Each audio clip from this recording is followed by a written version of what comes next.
मित्रों, मैं पवन सर, कक्षा 12 अर्थशास्त्र विषय पाठ 6 बेरोजगारी। विद्यार्थी मित्रों, आज के हम इस वीडियो में बेरोजगारी वाले पाठ में बेरोजगारी कम करने के उपाय की चर्चा करने जा रहे हैं। तो मुझे आशा है कि आप लोग मेरे वीडियो को पूरी तरह से देखेंगे, सुनेंगे, समझेंगे और याद करेंगे, ठीक है, और शेयर, लाइक और सब्सक्राइब भी करेंगे। तो विद्यार्थी मित्रों, सबसे पहले हम बेरोजगारी कम करने के उपाय की जो प्रस्तावना है हम उसकी चर्चा करने जा रहे हैं। तो भारत में बेरोजगारी का प्रमाण और कारणों से संबंधित अभ्यास पर से यह स्पष्ट है कि भारत में बेरोजगारी की समस्या दिन प्रतिदिन अधिक से अधिक चिंताजनक बनती जा रही है। बेरोजगारी की समस्या केवल आर्थिक समस्या ही नहीं है, बल्कि यह सामाजिक, नैतिक और मनोवैज्ञानिक समस्या भी बनती जा रही है। इस तरह से विद्यार्थी मित्रों, भारत में बेरोजगारी निवारण के लिए प्रथम पंचवर्षीय योजना से उसके निवारण का लक्ष्य रखा गया। मतलब प्रथम पंचवर्षीय योजना से बेरोजगारी कम करने का जो लक्ष्य है वह रखा गया, ताकि प्रथम पंचवर्षीय योजना से जो देश के अंदर बेरोजगारी की मात्रा है वह कम हो सके, ऐसा लक्ष्य देखने को मिला। लेकिन विशेष रूप से 5वीं और 6ठी पंचवर्षीय योजना में बेरोजगारी की समस्या को हल करने के विशेष प्रयास किए गए। प्रथम पंचवर्षीय योजना में उतना असर दिखाई दिया नहीं। 5वीं और 6ठी पंचवर्षीय योजना में विशेष प्रयास किए गए, उसको ध्यान में रखा गया। और 8वीं पंचवर्षीय योजना में बेरोजगारी निवारण के लिए 8वीं पंचवर्षीय योजना में बेरोजगारी निवारण के लिए अधिकतर रोजगार के अधिकार को मूलभूत अधिकार के रूप में शामिल करना और इसके लिए संविधान में सुधार करने तक का विचार किया गया। परंतु क्या हुआ, यह संभव हो पाया नहीं, यह संभव बन पाया नहीं। जिस तरह से आयोजन किया गया उस तरह से यहाँ पर संभावना बन पाई नहीं। तो विद्यार्थी मित्रों, अब हम बेरोजगारी कम करने के उपाय का पहला पॉइंट की चर्चा करने जा रहे हैं। जो पहला पॉइंट है वह है जनसंख्या नियंत्रण। भारत की जनसंख्या में बढ़ती दर पर वृद्धि होने से बेरोजगारी की समस्या में वृद्धि हुई। भारत की जनसंख्या जो बढ़ी, जिस तरह से जनसंख्या बढ़ेगी और जनसंख्या बढ़ने से क्या होगा, ज़्यादा से ज़्यादा मात्रा में बेरोजगारी भी देखने को मिलेगी। यह समस्या अत्यंत चिंताजनक बनेगी। क्या होगा, चिंताजनक। क्यों? क्योंकि रोजगार की मात्रा जो है वह कम है, कंपनी के अंदर जो वैकेंसी है वह कम है, लेकिन उसे पाने वाले लोग जो हैं वह ज़्यादा है। क्यों? क्योंकि जनसंख्या बढ़ रही है। इसके लिए देश भी तीव्र जनसंख्या वृद्धि के कारण एक ओर काम मांगने वाले श्रमिकों की संख्या में तीव्र बढ़ोतरी होती है, तो दूसरी ओर मंद आर्थिक विकास के कारण रोजगार के पर्याप्त अवसरों का सृजन नहीं किया जा सकता है। इस तरह से विद्यार्थी मित्रों, रोजगार मांगने वालों की जो संख्या है वह घटेगी और साथ ही जनसंख्या नियंत्रित होने से उत्पादन के साधन बिना उपयोग के हो जाएंगे। क्यों? जिन साधनों का आज उपयोग हो रहा है वह बाद में क्या हो जाएगा, बेकार पड़े रहेंगे। साधन क्या हो जाएगा, बेकार पड़ा रहेगा, जिससे पूंजी निवेश का दर बढ़ेगा और रोजगार के अवसरों का सृजन किया जा सकेगा। अब क्या होगा, पूंजी निवेश किया जाएगा और रोजगार के नए नए सृजन किए जाएंगे। जनसंख्या को नियंत्रित करके लंबी अवधि में उत्पादक आयु वर्ग 15 से 64 वर्ष का यथा योग्य नियमन भी किया जा सकता है। मतलब विद्यार्थी मित्रों, अपने देश में उत्पादक आयु वर्ग जो है वह कितने से कितने वर्ष के बीच में माना गया है, 15 से 64। बेरोजगारी कम करने के उपाय के दूसरे पॉइंट की हम चर्चा कर रहे हैं, आर्थिक विकास का ऊंचा दर। देश के आर्थिक विकास का दर ऊंचा ले जाकर बेरोजगारी की समस्या को हल करना, यह एक सही और रचनात्मक उपाय है। और भारत में आर्थिक विकास का दर आयोजन की शुरुआत के वर्षों में 3 पॉइंट से लेकर 3.5% जितना देखने को मिला। इस तरह से विद्यार्थी मित्रों, कृषि क्षेत्र में सिंचाई की सुविधाओं में बढ़ोतरी की गई, अन्य आवश्यकता की सुविधा प्रदान की गई और उसके साथ कृषि का विकास का दर ऊंचा ले जाने का प्रयास भी करना चाहिए। तीसरा पॉइंट है रोजगार लक्षी आयोजन। रोजगार लक्षी आयोजन। तो विद्यार्थी मित्रों, जैसे कि हम पहले भी पढ़ चुके हैं कि हम जो पढ़ते हैं वो क्या होता है, शिक्षा होती है। हमें रोजगार से संबंधित कोई जानकारी प्राप्त होती नहीं है, क्योंकि पढ़ाई करने के बाद हमें क्या सीखना है, क्या करना है, कैसे करना है, ये सारी चीज़ें हमें सिखाया जाता नहीं है। तो रोजगार लक्षी आयोजन होना चाहिए। आयोजन काल के दौरान भारत में विकास को ही विशेष महत्व दिया गया हो, ऐसा देखने को मिलता है। और जैसे कि द्वितीय पंचवर्षीय योजना से सार्वजनिक क्षेत्र के विकास को विशेष प्रधानता देकर आधारभूत एवं चाबी रूप पूंजी प्रधान उद्योगों के प्रति विशेष ध्यान दिया गया है। और वर्तमान समय में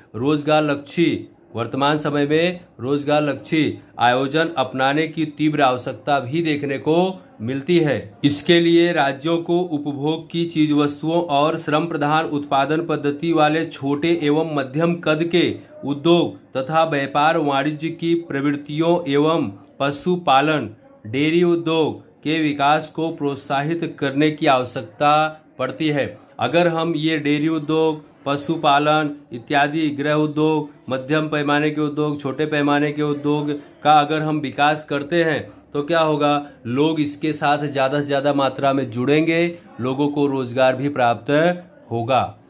अब विद्यार्थी मित्रों, हम चौथा पॉइंट रोजगार लक्षी शिक्षा की बात करेंगे। भारत में वर्तमान शैक्षणिक ढांचा बेरोजगारी की समस्या के लिए एक जिम्मेदार है। अभी थोड़ी देर पहले मैंने आपको बताया कि हम जो पढ़ते हैं वो शिक्षा है, हमें प्रशिक्षण कराया जाता नहीं है। तो वर्तमान शिक्षा प्रणाली लिपिक, क्लार्क बनने की जो किताबी ज्ञान है वह है, ठीक है। इस परिस्थिति में सुधार हो,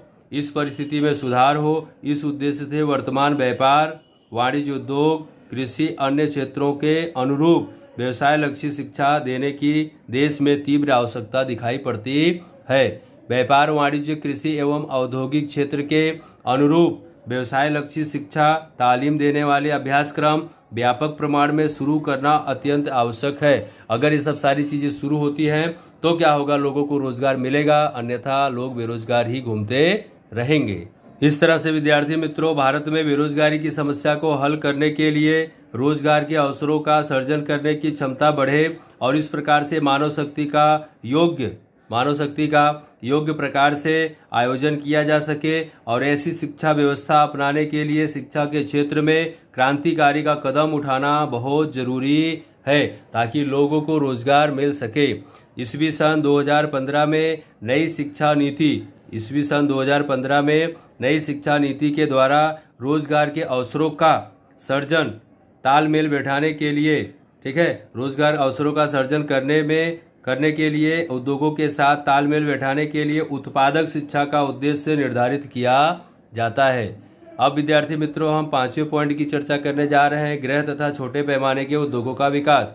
गृह तथा छोटे पैमाने के उद्योग कम पूंजी निवेश में अधिक रोजगार के अवसरों का सर्जन करने की क्षमता रखते हैं। इसलिए छोटे पैमाने के उद्योगों में एक व्यक्ति को रोजगार उपलब्ध करवाने के लिए बड़े पैमाने के उद्योगों की तुलना में अत्यंत कम पूंजी निवेश की आवश्यकता पड़ती है। मतलब बड़े पैमाने के उद्योगों में ज़्यादा पूंजी निवेश की आवश्यकता पड़ती है और छोटे पैमाने के उद्योगों में कम पूंजी निवेश की आवश्यकता पड़ती है। इस तरह से विद्यार्थी मित्रों, समान पूंजी निवेश के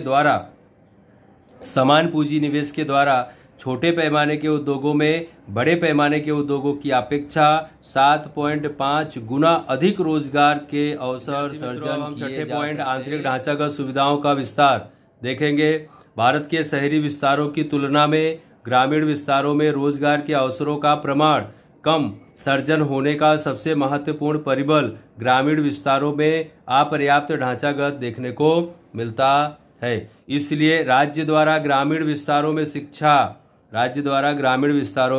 शिक्षा, आरोग्य, आवास, बिजली, सड़क, व्यावसायिक, तालीम केंद्र जैसी आंतरिक ढांचागत सुविधाएं बढ़ाई जाए तो स्थानिक साधनों की मदद से अपने निवास स्थान के नज़दीक रोजगार प्राप्त करना संभव हो पाएगा। लेकिन अगर ये सारी सुविधाएं अगर आपके गांव में, आपके स्थानिक में नहीं मिलती है तो आपको दूसरे क्षेत्र में, दूसरे प्रदेश में, दूसरे राज्य में रोजगार पाने के लिए जाना पड़ता है।